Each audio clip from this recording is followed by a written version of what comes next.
or could it be manipulated purposely by people who have the technology to simulate UFO sightings? And people say, well, of course not. Who would do a thing like that?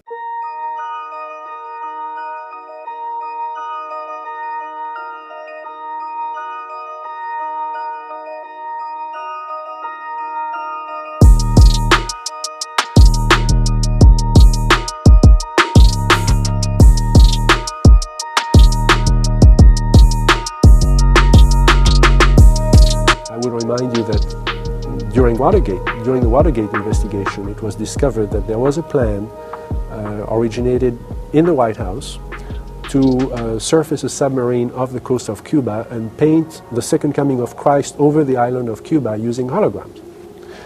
Which is well within our technology today.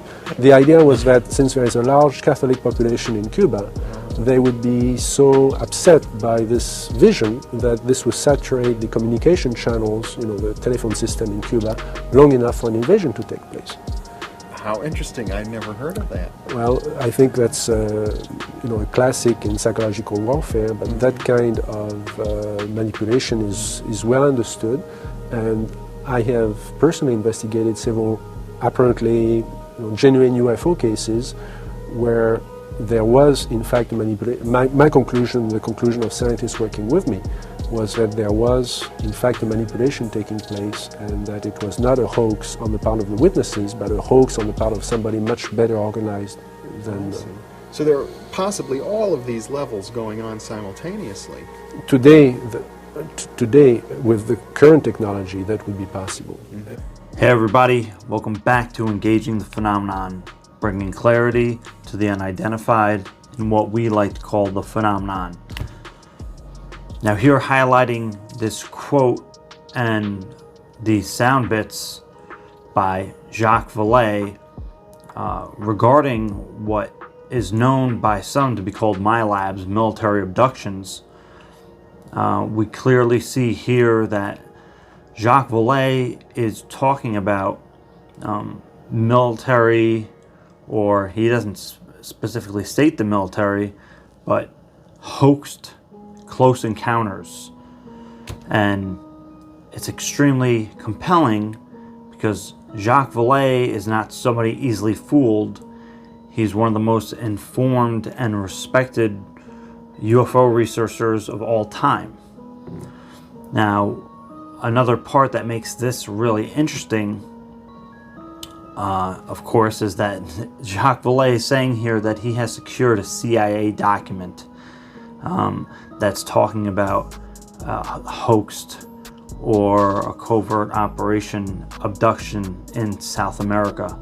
He later says in the interview with Jeffrey Mishlove that there were a few cases in which he personally investigated, and that him and other scientists came to the conclusion that these close encounters were somehow staged or hoaxed by some kind of organized group that had resources. Now, there's not too much context here which describes in the way that these close encounters were hoaxed or even staged. It's very vague, and I have not been able to find too many more details on it. If you have any further details on that, please drop it in the comments. But it's not been something easy to get to the bottom of.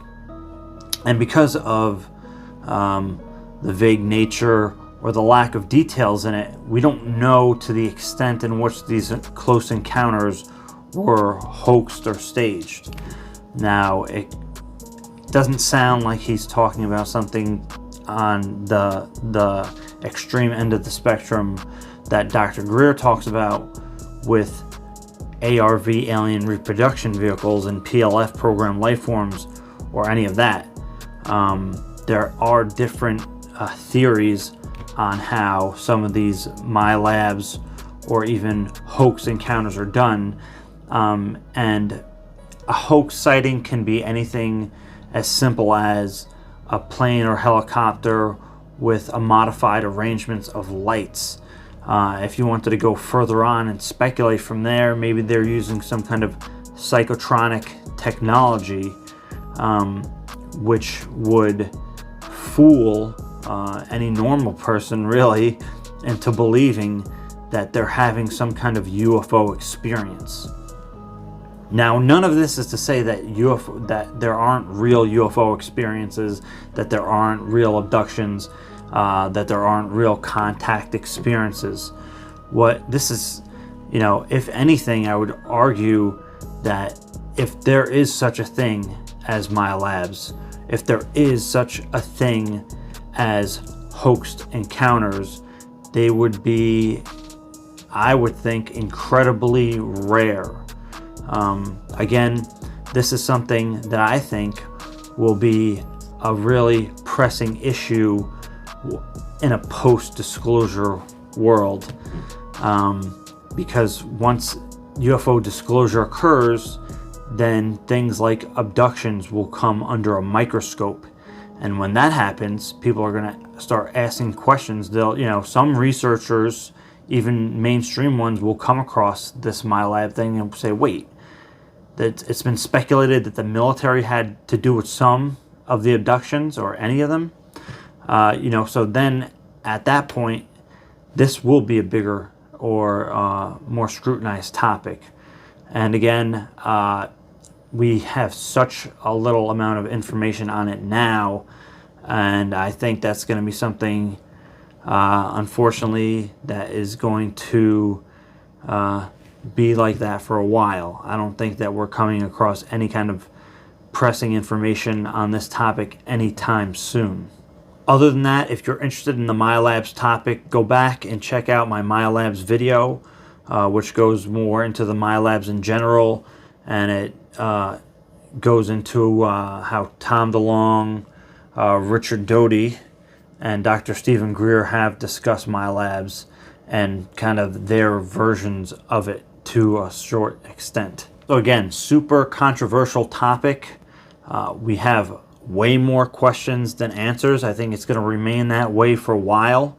At the same time, I do think that it's interesting that people like Jacques Vallee, Tom DeLonge, Stephen Greer, and Richard Doty have all talked about this. Again, those are also, other than Jacques Vallee, I'd say some more questionable sources, and it has possibly purposely been put out there to distract people, to disinform people, to lead people down the wrong path, so to speak. But Jacques Vallee's words here, both in Forbidden Science Volume 4, which is where the quote is from, and his quotes talking with Jeffrey Mishlove, are extremely compelling, because Jacques Vallee is somebody who speaks very carefully, and he seemed pretty convinced that there is something to this. Again, let me know what you guys think down in the comments. Do you think MILABS is all disinformation? It's just something that's been planted in the UFO field to distract people and deceive them and divide the community? Do you think that some contact experiences are MILABS? Do you think that some of it is real, a very small percentage? What do you think? What are your thoughts on this? I also encourage you to go back and watch my MILABS video, which I did just a few weeks ago, talking more generally about MILABS. I appreciate you guys tuning in. Thanks for watching. I'll see you guys next time. Take care.